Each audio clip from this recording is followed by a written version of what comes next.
नमस्कार दर्शकों, आप देखिए पंजाब केसरी। कोर्ट ने एसएसबी को सर्विस सिलेक्शन बोर्ड को राहत दी है और जो कल फैसला सुनाया था सख्त लिहाजे से जो कहा था उस पर स्टे लगा दिया और ये कहा है कि कहीं ना कहीं एग्जाम तो आप कंडक्ट करवा लीजिए जो शेड्यूल किए हुए हैं, लेकिन रिजल्ट तब आएगा जब कोर्ट अंतिम फैसला सुनाएगा। विंकल शर्मा हमारे साथ मौजूद हैं, ये सूत्रधार हैं इस सारे एपिसोड के। विंकल जी, आपका स्वागत है।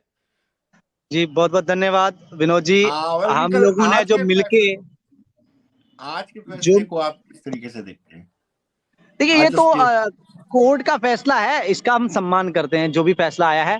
लेकिन हाँ, हमें सुना नहीं गया प्रॉपरली, तो मुझे लगता है वहां कहीं थोड़ा सा अफसोस रह गया है, क्योंकि ये इतना क्लियर मसला था। अगर हमें थोड़ा सा समय दिया जाता तो मुझे ये लगता है कि ये चीज जो आज के समय में असमंजस है, कहीं ना कहीं पब्लिक ओपिनियन जो है वो, मुझे लगता है रूलिंग पार्टी को भी, एग्जीक्यूटिव को भी और जुडिशरी को भी देखना चाहिए था।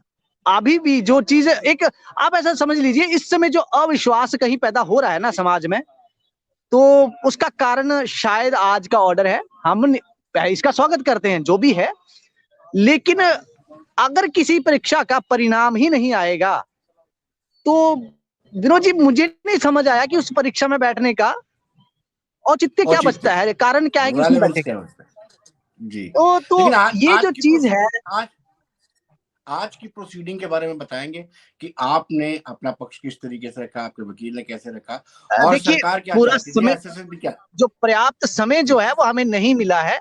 2-2.5 मिनट में जी जो चीज है वो कैसे हम कुछ चीज बताएं। एक 48 पेज की जजमेंट जो है, जो कल आई है, और इतनी डिटेल्ड जजमेंट जो है, मुझे नहीं लगता कि उसको पूरा पढ़ा भी गया है।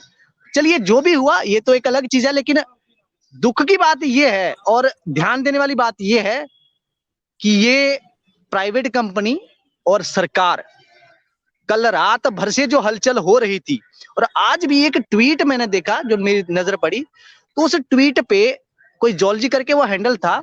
हालांकि मैंने उसका स्क्रीनशॉट ले लिया कि भी देखा जाए कब का है। तो वो ट्वीट 2:31 का है ट्वीट। खैर, वो जी यूथ अगेंस्ट करप्शन के पेज पे पड़ा हुआ है, तो उसमें देखेंगे आप, उसमें एक कोई जो जिस भी बंदे का वो है ट्विटर हैंडल, उसमें वो कह रहा है कि, पता नहीं अब उसका कहना है, ये मेरा कहना नहीं है, कि एलजी साहब ने जो चीफ जस्टिस साहब हैं उनसे बात करी है और उनसे उनको ये एश्योरेंस मिली है। अब देखिए, ये चीज हो सकती है, एक तरह से मुझे ऐसा लगता है अविश्वास लाने की कोशिश हो सकती है, लेकिन जो काम है वो कुछ वैसे ही है कि उसमें अविश्वास फैल रहा है। तो जी अभी ये जो चीज है, मुझे लगता है उनसे संपर्क करके, लेकिन दर्शकों को आप बताते चले कि कल कोर्ट ने सख्त फैसला दिया था और ये कहा था कि कोई भी एग्जाम जो है एसएसबी कंडक्ट नहीं करवा सकती है। और उस एग्जाम में स्पष्ट रूप ये था, सब इंस्पेक्टर के एग्जाम थे, रिसेंटली जेई के एग्जाम कंडक्ट करवाया है, 4th क्लास टेक्नीशियंस के हॉर्टिकल्चर में कंडक्ट करवाया है, उस सभी को रद्द करने का कल आदेश दिया था। 48 पेजेस की जजमेंट थी और इस जजमेंट में साफ तौर पर कहा गया था, अगर उसके हम कॉलम 74-75 पढ़े तो उसमें स्पष्ट रूप से कहा गया था कि कहीं ना कहीं कुछ लोगों को सहूलियत देने के लिए एसएसआरबी यानी रिक्रूटमेंट बोर्ड प्रयास कर रहा है। तो दर्शकों, आप बताते चले कि आज जैसे कि विंकल कह रहे हैं कि उनको सुना नहीं गया, जो याचिकाकर्ता थे, पटिशनर थे, उनको सुना नहीं गया। उनका कहना है कि कहीं ना कहीं अविश्वास की भावना लगातार पैदा हो रही है। उनका ये भी आरोप है कि उनको सिर्फ 2-2.5 मिनट ही दिए गए अपना पक्ष रखने के लिए। अगर अपना पक्ष रखने का अवसर दिया जाता तो शायद कोर्ट को वो कन्विंस कर सकते थे, लेकिन कोर्ट ने जो आज स्टे लगाया है, स्टे लगा करके बोर्ड को, रिक्रूटमेंट भर्ती बोर्ड को ये आदेश दिया है कि वो as per schedule exams conduct करवा सकता है, लेकिन जब तक आखिरी फैसला, यानी आखिरी फैसला कोर्ट का नहीं आता, उस एग्जाम का रिजल्ट नहीं निकाला जाएगा। अब सवाल ये उठता है कि अगर एग्जाम करवाने हैं और एग्जाम का रिजल्ट नहीं करवाना है तो इन एग्जाम का रेलेवेंस यानी औचित्य क्या रह जाता है, इस पर सवाल उठ रहे हैं।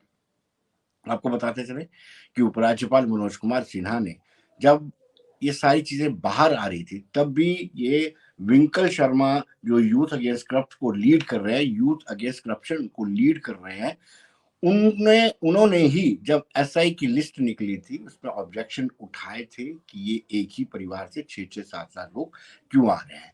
फिर सीबीआई ने इंक्वायरी इनिशिएट की और ये सब लिस्ट जो है वो रद्द कर दी गई, जिनमें फाइनेंस अकाउंट असिस्टेंट भी था, जिनमें जेडब्ल्यू भी था और जिनमें सब इंस्पेक्टर भी थे, Jammu Kashmir sub inspector, Jammu Kashmir police में से सब इंस्पेक्टर। क्वैश होने के बाद नए सिरे से रिकंडक्ट करवाने का जिम्मा दिया गया। जब रिकंडक्ट करवाने की बात आई तब भी एक ऐसी कंपनी को एग्जाम कंडक्ट कराने की रिस्पॉन्सिबिलिटी दी गई जिस पर ये आरोप है कि वो ब्लैकलिस्टेड है। और शायद यही एक आरोप को आधार बना करके, इस आरोप को आधार बना करके कल कोर्ट ने कहा था कि आखिर ब्लैकलिस्टेड कंपनी को ही क्यों एग्जाम कंडक्ट कराने की जिम्मेदारी दी जा रही। पहले भी ऐसा ही हुआ था, वो कंपनी टिंटेड थी और L2 थी, L1 को, लोएस्ट वन को ना देकर के L2 को दिया गया था एग्जाम, तभी उन पर ये आरोप लगे थे। तो आज जब कोर्ट एसएसआरबी की तरफ से कोर्ट में पेश किए गए तर्क, तो उन तर्कों को और दूसरी ओर से याचिकाकर्ता के तर्कों को सुनने के बाद ये फैसला लिया गया है कि फिलहाल स्टे लगा दिया जाएगा।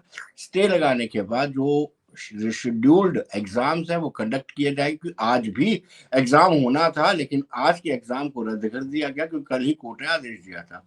तो ये कहा गया है कि वो जो शेड्यूल्ड एग्जाम है, बाकी वाले कल वाले की डेट फाइनल की जाएगी, बाकी वाले जितने भी शेड्यूल्ड एग्जाम है वो होंगे, लेकिन रिजल्ट तभी निकलेगा जब कोर्ट का अंतिम फैसला आ जाता है। धन्यवाद।